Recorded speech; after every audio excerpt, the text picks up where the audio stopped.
The morning sun cast long shadows across the 23 acres of pristine Colorado mountain property as Sarah Martinez stepped out of her rental car, breathing in the crisp pine-scented air for the first time as the land's new owner. At 42, she had never imagined inheriting anything more valuable than her grandmother's china collection.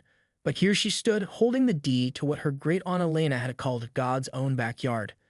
The property stretched from the winding mountain road all the way to the ridgeline, encompassing dense forests of aspen and pine, a crystal-clear creek that sang its way down the mountainside, and a charming log cabin that hadn't seen human habitation in over a decade.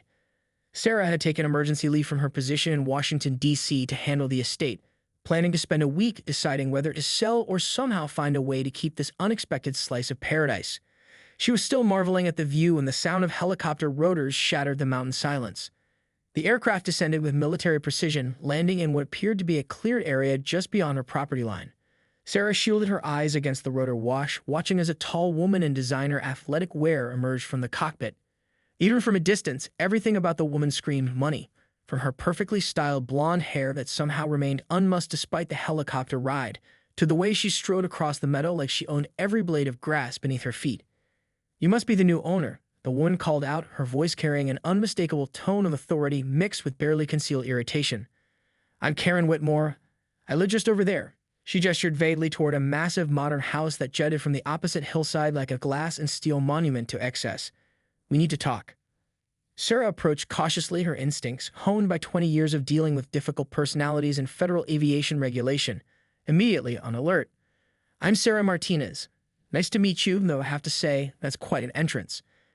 Karen's laugh held no warmth. "Oh, this old thing. I've been using your aunt's property as my personal helipad for the past 5 years. Elena never minded. Sweet old thing, really. Now that you're here, I'd assume we can formalize the arrangement." The casual presumption in Karen's voice made Sarah's jaw tighten. "Formalize what arrangement exactly?" "Well, I'll need to purchase about 3 acres right here," Karen said, gesturing to the flat meadow where her helicopter now sat, its rotors still slowly spinning down. "This is the only suitable landing area for miles, and frankly, driving up that winding mountain road in my Maserati is becoming tiresome. I'm prepared to be generous, say $50,000 for the land." Sarah blinked, processing both the audacity of the demand and the insultingly low offer. Even without a formal appraisal, she knew that prime mountain real estate in Colorado was worth exponentially more than Karen's casual bid. "I'm sorry, but the land isn't for sale." Karen's perfectly composed expression flickered, just for a moment, revealing something harder underneath. "I don't think you understand. I need this land. My business requires helicopter access, and I've already invested significantly in site preparation." She pointed to what Sarah now realized were subtle modifications to the natural meadow, graded earth, drainage improvements, and what looked like the beginnings of a permanent landing pad. "Site preparation?" Sarah's voice rose slightly. "You've been modifying my property without permission?" "Your aunt's property," Karen corrected sharply, and she was perfectly fine with it. "Look, I'm trying to be reasonable here. You clearly can't afford to maintain a property this size on whatever salary you make. Take my offer, use the money to fix up that little cabin, and we'll both be happy." The condescending assumption that Sarah was somehow financially desperate struck a nerve, but she kept her voice even. "Ms. Whitmore, I appreciate your directness, but my property isn't for sale at any price. You'll need to find alternative arrangements for your helicopter." Karen's mask of politeness finally slipped entirely. "Alternative arrangements?" She laughed, but the sound was sharp and unpleasant. "Do you have any idea who I am? I have on half the businesses in this county. I provide jobs for hundreds of people. And you think you can just waltz in here and disrupt arrangements that have been working perfectly well? I think I can make decisions about my own property, yes." "This is a mistake," Karen said, her voice dropping to a low, threatening tone. "A big mistake. Elena understood the value of being a good neighbor. I'd hate for you to learn the hard way that fighting me is a losing proposition." With that, Karen stalked back to her helicopter, leaving Sarah standing in the meadow with a distinct feeling that she just made a very powerful enemy. As the aircraft lifted off, Sarah noticed something that made her blood run cold. Karen's helicopter bore no visible registration numbers, a violation so basic that it suggested either complete ignorance of federal aviation law or a breathtaking disregard for it. Standing alone in the sudden quiet, Sarah Martinez smiled grimly and pulled out her phone to make a call to her office. Karen Whitmore had no idea that she just threatened the chief administrator of the Federal Aviation Administration. The next morning, Sarah woke to the sound of heavy machinery rumbling across her property. She bolted upright in the cabin's creaky bed, grabbed her robe, and rushed to the window. 3 large trucks were parked in her meadow, and a crew of workers was actively grading the land with a bulldozer. By the time Sarah threw on clothes and ran outside, Karen was already there directing operations with the confidence of someone who'd never heard the word no and meant it. "What the hell do you think you're doing?" Sarah shouted over the engine noise. Karen turned, wearing designer work boots that probably cost more than most people's monthly rent, and smiled with saccharine sweetness. "Good morning, neighbor. I decided not to wait for you to come to your senses. My contractor had an opening in his schedule, so we're moving forward with the helipad improvements. On my property, without my permission." "Oh, don't be so dramatic," Karen waved dismissively. "Elena always said I could use this land. I'm simply making some necessary upgrades. When you see how professional and unobtrusive this will be, you'll thank me for increasing your property value." Sarah's phone buzzed with a text message, but she ignored it, focusing on the surreal scene before her. "Stop the work immediately, or I'm calling the sheriff." Karen's laugh was sharp as broken glass. "Go ahead. Sheriff Morrison and I go way back. His department's helicopter maintenance is contracted through one of my subsidiaries. I'm sure he'll be very understanding about neighbors working out property disputes." The casual mention of corruption made Sarah's jaw clench, but she pulled out her phone anyway. Before she could dial, Karen continued, her voice taking on a harder edge. "You know, I did some research on you last night. Sarah Martinez, government employee, lives in a tiny apartment in Arlington, Virginia. Single, no kids, makes decent money, but nothing spectacular. This property is worth at least $2 million. The taxes alone are going to eat you alive, not to mention maintenance, insurance, utilities for a place you'll visit maybe twice a year." Sarah's phone buzzed again with another text, this one marked urgent. She glanced at it quickly. It was from her deputy administrator about a situation requiring immediate attention. The irony wasn't lost on her. "Here's what's going to happen," Karen continued, stepping closer with the predatory confidence of someone who bulldozed her way through countless obstacles. "You're going to sell me the 3 acres I need for $75,000. I'm being generous and raising my offer. You're going to do it because fighting me will cost you more than this land is worth. I have lawyers, connections, and resources you can't even imagine. And if I refuse," Karen's smile turned genuinely menacing, "then you'll discover just how difficult life can become when you don't play well with others. Property tax assessments can be creative. Building permits can be delayed indefinitely. Utility connections can face mysterious bureaucratic hurdles. Your little access road crosses Whitmore Holdings property for half a mile. Did you know that? Amazing how quickly right-of-way agreements can be challenged in court." Sarah felt a chill that had nothing to do with the mountain air. "You're threatening me." "I'm educating you," Karen corrected smoothly. "This is how things work in the real world. You can either be smart about this, or you can learn the hard way that some people are simply more equal than others." The bulldozer operator shut off his engine and climbed down, approaching Karen with a clipboard. "Ma'am, we've hit some kind of rocky layer. Gonna need to bring in the excavator with the hammer attachment. Should have this cleared by tomorrow." "Perfect," Karen nodded, then turned back to Sarah. "See, progress waits for no one. I'm having my lawyer draw up the purchase agreement today. You have until Friday to sign, or things get much more complicated." As Karen strode back toward the construction site, Sarah's phone rang. The caller ID showed her deputy administrator's direct line. "Sarah, thank God you answered," came the familiar voice. "We've got a situation brewing with unauthorized helicopter operations in Colorado. Some wealthy woman has been running illegal charter flights without proper certification, and now she's threatening federal investigators. The local field office needs your authorization to—" "Janet," Sarah interrupted, watching Karen gesture grandly at the destruction of her meadow. "Send me everything you have on helicopter violations in Jefferson County, Colorado. Everything. And Janet, this one's personal." "Personal?" "Sarah, you know we have to maintain. Trust me on this one. And pull the registration records for any helicopters operated by someone named Karen Whitmore or Whitmore Holdings." There was a pause on the other end of the line. "Sarah, please tell me you're not about to do something that lands us both in congressional hearings." Sarah watched as Karen's crew began setting up what appeared to be a concrete mixing station. "I'm about to do exactly what the law requires, Janet. Someone has been operating aircraft without proper registration and using federal airspace for illegal commercial operations. The fact that she's also trying to steal my land is just coincidence." "Your land, Sarah? What aren't you telling me?" As Sarah began to explain her inheritance and Karen's escalating demands, she couldn't help but smile. Karen Whitmore had made 2 critical errors. She'd assumed Sarah was powerless, and she committed federal aviation crimes while threatening a federal aviation administrator. Some lessons, Sarah thought as she watched Karen's illegal helipad take shape on stolen land, were about to be very expensive indeed. By Wednesday morning, Sarah had armed herself with ammunition that would make Karen's local corruption network look like a children's playground dispute. The overnight Federal Express package from her office contained a thick folder of violations that made her blood pressure spike with each page. Karen Whitmore's helicopter operation was a federal crime spree disguised as a business empire.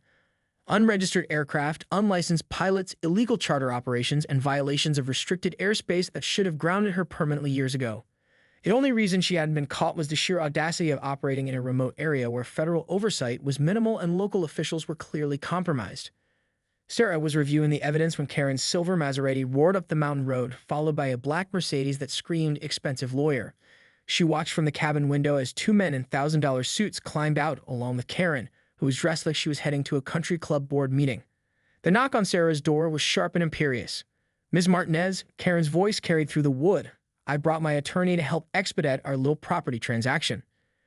Sarah opened the door to find Karen flanked by a tall, silver-haired man who radiated the kind of confidence that came from never losing a case that mattered, and a younger associate clutching a leather briefcase like it contained nuclear launch codes. "This is Richard Blackstone from Blackstone, Morrison & Associates," Karen announced. "Richard, this is the government employee I told you about." Blackstone extended his hand with a smile that never reached his eyes. "Ms. Martinez, I understand we have a simple property matter to resolve. My client has been incredibly patient, but time is of the essence. We're prepared to offer $90,000 for the land in question, well above market value for raw acreage." "The land isn't for sale," Sarah replied evenly. "I see." Blackstone nodded, pulling out a thick manila folder. "Perhaps you'd like to review these documents before making such a definitive statement. We discovered some complications with your property ownership that should concern you." Sarah accepted the folder, knowing whatever was inside would be a masterpiece of legal intimidation tactics. She wasn't disappointed. The first document was a survey that claimed her property lines were incorrectly marked, reducing her acreage by nearly 5 acres. Conveniently, the 5 acres that included the helipad site. The second was a line claim for unpaid county assessments dating back 15 years. The third was an environmental impact study claiming her creek might be contaminated. "Interesting collection of fiction," Sarah said, closing the folder. "Must have cost a fortune to fabricate." Karen's mask slipped for just a moment, revealing a flash of genuine surprise that someone had dismissed Blackstone's legal theater so casually. "Ms. Martinez," Blackstone's voice took on a harder edge, "these are serious matters. The survey discrepancies alone could tie up your property in court for years. The environmental concerns could result in federal EPA intervention, and the outstanding liens." He spread his hands in a gesture of false sympathy. "While the county has broad powers to recover unpaid debts." "Let me ask you something, Mr. Blackstone," Sarah said, settling into the cabin's old rocking chair with the relaxed confidence of someone holding a royal flush. "Are you familiar with federal aviation law?" The question clearly caught both men off guard. Karen frowned, obviously wondering what helicopters had to do with property disputes. "I'm not sure I understand the relevance," Blackstone began. "Title 49 of the United States Code, Section 44,101. Sarah continued conversationally. "All aircraft operating in U.S. airspace must be registered with the Federal Aviation Administration. Section 44,711 requires all pilots to hold appropriate certificates. Section 44,702 mandates that aircraft used for compensation or hire must hold commercial operating certificates." Karen's face had gone pale, but she tried to maintain her composure. "What does any of that have to do with? Your helicopter, Ms. Whitmore, violates all 3 statutes." Sarah continued pleasantly. "But let's talk about the really interesting violations. Section 44,719 prohibits the operation of aircraft in restricted airspace without authorization. The airspace over Jefferson County includes a restricted military operations area that you've been flying through illegally for years." Blackstone was looking between Karen and Sarah with growing unease. "Ms. Martinez, if you're suggesting my client has committed some sort of regulatory violation." "I'm not suggesting anything," Sarah interrupted, pulling out her own folder, much thicker than Blackstone's theatrical props. "I'm stating facts. Ms. Whitmore has been operating an illegal charter service using an unregistered aircraft with unlicensed pilots in violation of federal law. The penalties include criminal charges, civil fines up to $27,000 per violation, and permanent revocation of aviation privileges." Karen found her voice, though it came out as more of a croak. You can't prove any of that." Sarah smiled and opened her folder, revealing photographs of Karen's helicopter in flight, copies of her advertising materials for exclusive mountain transportation services, and detailed flight logs compiled by federal aviation investigators. Actually, I can prove all of it. My colleagues have been building a case against your operation for months. They just needed authorization from the appropriate federal administrator to proceed. The silence that followed was deafening. Blackstone's confidence evaporated as he realized his client had been committing federal crimes while trying to intimidate a federal law enforcement official. Who exactly are you?" Karen whispered. Sarah stood up, her posture shifting from relaxed neighbor to federal authority figure. "I'm Sarah Martinez, Chief Administrator of the Federal Aviation Administration. And Ms. Whitmore, you've just spent the last 3 days confessing federal crimes to the person who has the authority to end your flying privileges permanently." Karen swayed on her feet, gripping Blackstone's arm for support. The lawyer looked like he was calculating how quickly he could distance himself from this particular client. "Now," Sarah continued, her voice carrying the quiet authority of someone who controlled America's airspace, "let's discuss your illegal construction project on my property. Because that little operation is about to become evidence in a federal criminal case, and I suspect the EPA would be very interested in your unauthorized grading of wetlands without environmental permits." The sound of approaching helicopters filled the air. Real federal helicopters with proper registration numbers and authorized flight plans. Karen looked up at the sky with the expression of someone watching her empire crumble from 30,000 feet.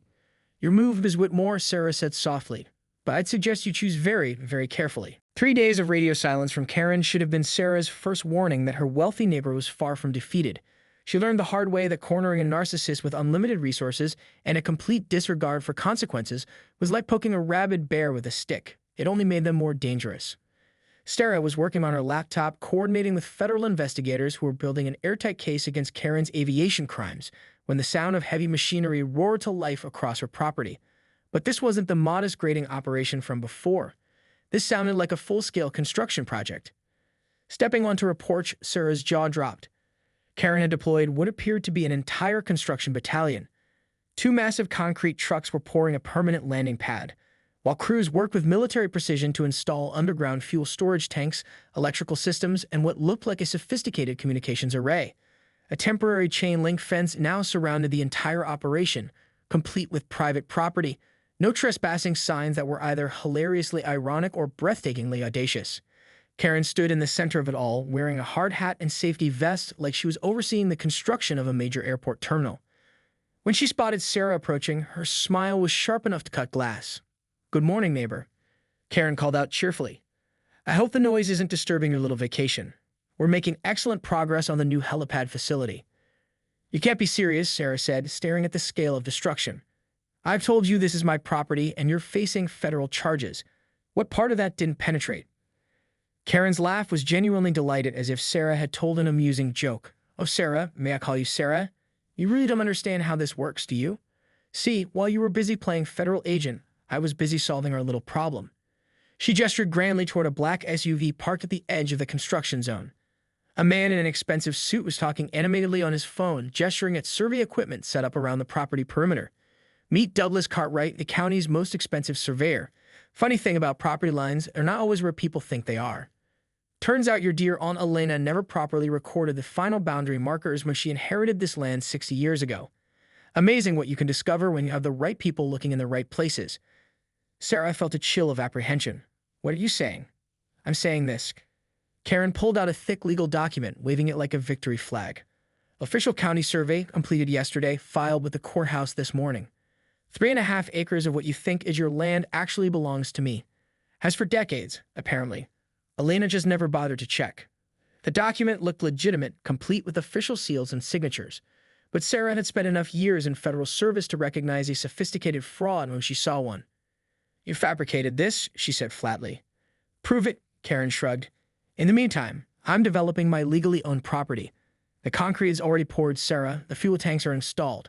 By tomorrow evening, I'll have a fully operational private heliport complete with all the proper permits and approvals." "What permits? You're still violating federal aviation law." Karen's grin widened. "Actually, I'm not. Funny thing happened yesterday. My new pilot, fully licensed, completely legitimate, filed all the appropriate paperwork with your little FAA office. Turns out when you do things properly, federal bureaucrats are surprisingly cooperative." She pulled out another set of documents, these bearing the unmistakable formatting of official FAA paperwork.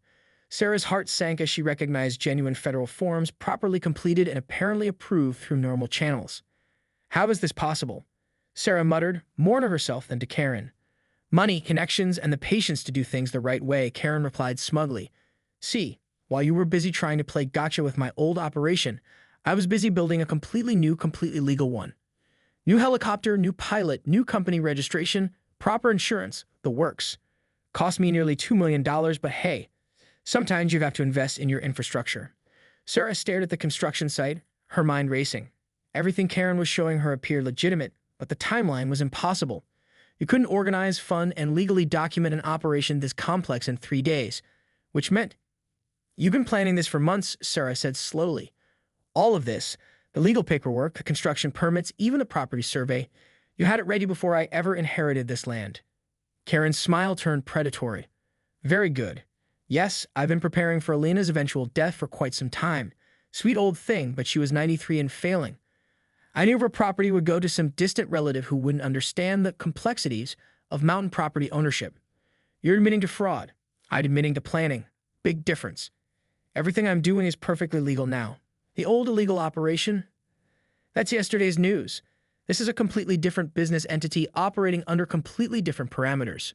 Sarah watched as workers began installing what appeared to be a helicopter hangar, prefabricated sections fitting together with precision that spoke of months of preparation. "You plan to steal my land from the beginning." "I plan to acquire the land I needed through whatever means proved necessary," Karen corrected. "Theft is such an ugly word. I prefer strategic resource acquisition."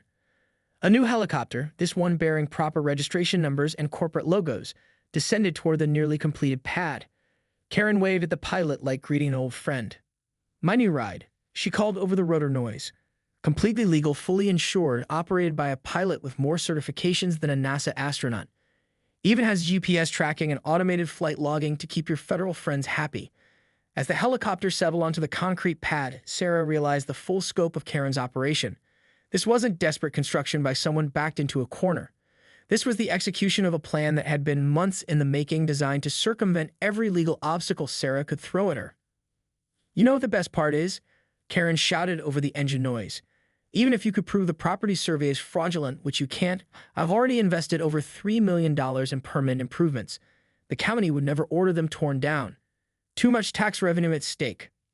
Sarah stood there, watching her inheritance being carved up by someone who treated federal law like a minor inconvenience and property rights like suggestions. Karen had outmaneuvered her at every turn, using Sarah's own regulatory system against her while committing what amounted to the perfect crime. But as Karen basked in her apparent victory, she made one crucial error. In her gloating, she failed to notice the small device Sarah had been carrying, a device that had been recording every word of their conversation, including Karen's admission that she'd been planning this theft for months and had deliberately fabricated legal documents. Sometimes, Sarah thought grimly, the best evidence comes from criminals who can't resist bragging about their crimes. The perfect crime unraveled in exactly 12 minutes. Sarah had endured Karen's victory speech, watched the illegal helipad reach completion, and listened to detailed confessions of conspiracy, fraud, and premeditated theft. Now, as Karen's new helicopter powered down and workers began celebrating with champagne that probably cost more than most people's cars, Sarah pulled out her phone and made a call that would destroy everything Karen had built. "Janet, it's Sarah. Execute operation grounded immediately." Karen was close enough to overhear, and her head snapped around with sudden interest. "Operation what now?" Sarah's smile was razor-sharp as she kept talking. "Yes, all of it. The property fraud, the conspiracy charges, and trigger the asset forfeiture protocols. We have our confession recorded." "Sarah, what are you doing?" Karen demanded, but there was something in Sarah's tone that was beginning to penetrate her champagne-fueled confidence. "Janet, also contact the Treasury Department. We're looking at wire fraud, tax evasion, and RICO violations. This isn't just aviation crime anymore." Sarah ended the call and turned to face Karen with the calm authority of someone who just activated the full weight of the federal government. "Karen Whitmore," Sarah said loudly enough for everyone at the construction site to hear, "you're under federal investigation for conspiracy, wire fraud, property fraud, aviation crimes, and about 15 other felonies I'll let the prosecutors enumerate." Karen laughed but sounded forced now. "You're bluffing. You're some mid-level government drone who got lucky with an inheritance. You can't just wave your hand and—" "I'm Sarah Martinez, Chief Administrator of the Federal Aviation Administration. Sarah interrupted, her voice carrying across the construction site with unmistakable authority. I control every inch of airspace above your head, and I have jurisdiction over every federal crime you just confessed to committing. The champagne glass slipped from Karen's hand, shattering on the concrete pad she'd spent millions creating. That's impossible, Karen whispered. Is it? Let me tell you what's about to happen. Sarah pulled out her tablet, showing official federal documents that made Karen's forged papers look like kindergarten art projects. First, your new helicopter is grounded pending investigation. Second, your business assets are frozen under federal asset forfeiture laws. Third, the county surveyor who filed your fraudulent property report is already in federal custody. Turns out Douglas Cartwright has been selling fake surveys for years. Karen's face went white. You can't prove. I can prove everything. Sarah continued relentlessly. See, while you were busy planning your elaborate scheme, you made one crucial error. You assumed I was powerless. But I've been documenting your crimes since the day we met, and 30 minutes ago, federal agents raided Cartwright's office. Amazing what people confess when they're facing 20 years in federal prison. The sound of approaching helicopters filled the air, but these weren't Karen's luxury aircraft. These were federal law enforcement choppers, and they were coming in fast and low. You want to know the really beautiful part? Sarah asked as the helicopters circled overhead. Everything you just built becomes evidence in a federal case. The concrete pad, the fuel storage, the hangar, all of it. And under asset forfeiture laws, I get to decide what happens to it after your conviction. Karen was hyperventilating now, the reality of her situation finally penetrating her narcissistic bubble. This can't be happening. I have lawyers, I have connections, I have. You have nothing, Sarah said flatly. Your lawyer, Blackstone. He's been disbarred pending investigation for conspiracy to commit fraud. Your sheriff friend Morrison? He's already resigned rather than face federal corruption charges. Your county connections? They're all running for cover now that the FBI is asking questions. Federal agents were rappelling from the helicopters now, surrounding the construction site with military precision. Karen watched her $1 million helipad become a crime scene, complete with evidence tape and forensic photographers. Agent Williams, Sarah called to the lead investigator. Ms. Whitmore has been very cooperative. She's confessed to conspiracy, admitted to planning this fraud for months, and provided detailed information about her co-conspirators. I didn't confess to anything, Karen shrieked. Sarah held up her phone, which had been recording their entire conversation. Actually, you confessed to everything. Quote, I've been preparing for Elena's eventual death for quite some time. End quote. That's premeditated conspiracy, Karen. That's federal prison time. The construction workers were backing away now, clearly wanting no part of whatever federal disaster they'd stumbled into. Karen's pilot, the one she'd bragged was completely legitimate, was already talking animatedly to federal agents, apparently eager to cooperate. This is impossible, Karen kept repeating, as if saying it enough times would make it true. You can't be. People like you don't just inherit mountain property. This doesn't happen. People like me. Sarah raised an eyebrow. You mean federal administrators who work 80-hour weeks and live in small apartments? Karen, I've been saving money for 20 years. I could have bought your little mansion with cash if I'd wanted to. I just never saw the point in buying things to impress people I don't like. Agent Williams approached with handcuffs, reading Karen her rights in the professional monotone of someone who'd done this 1,000 times. As the cuffs clicked shut, Karen made one last desperate attempt. Wait, we can work something out. I'll pay damages, I'll tear down the helipad. Karen. Sarah interrupted gently. You threatened a federal official, committed multiple felonies, and tried to steal federal property. There's no working this out. There's only justice. As Karen was led away to the federal helicopter that would take her to her first court appearance, Sarah surveyed the destruction of her meadow. The concrete pad could be broken up, the fuel tanks removed, the land restored. It would take time and money, but her inheritance would survive. More importantly, Karen Whitmore's criminal empire was finished. The investigation Sarah had triggered would ultimately uncover dozens of similar schemes, putting an end to a fraud operation that had been victimizing property owners across 3 states. 6 months later, Sarah stood in the same meadow, now restored to its natural beauty. Karen was serving a 15-year federal sentence, and her assets had been auctioned to pay restitution to her victims. The money from the sale of Karen's mansion had more than covered the restoration costs. Sarah had kept one souvenir from the whole affair, a small piece of the concrete pad, which now served as a paperweight in her Washington office. Whenever someone complained about government bureaucracy, she'd tell them the story of how proper documentation and federal authority had stopped a criminal who thought she was above the law. Sometimes the system worked exactly as it was supposed to. And sometimes the people who thought they were untouchable learned the hard way that nobody, absolutely nobody, was bigger than the federal government when it decided to pay attention. Karen had wanted a helipad. Instead, she got in a masterclass in why you should never threaten someone whose business card reads Chief Administrator, Federal Aviation Administration. The view from Sarah's restored meadow was spectacular, and best of all, it was quiet. No helicopters, no construction noise, no entitled neighbors. Just the way it should be.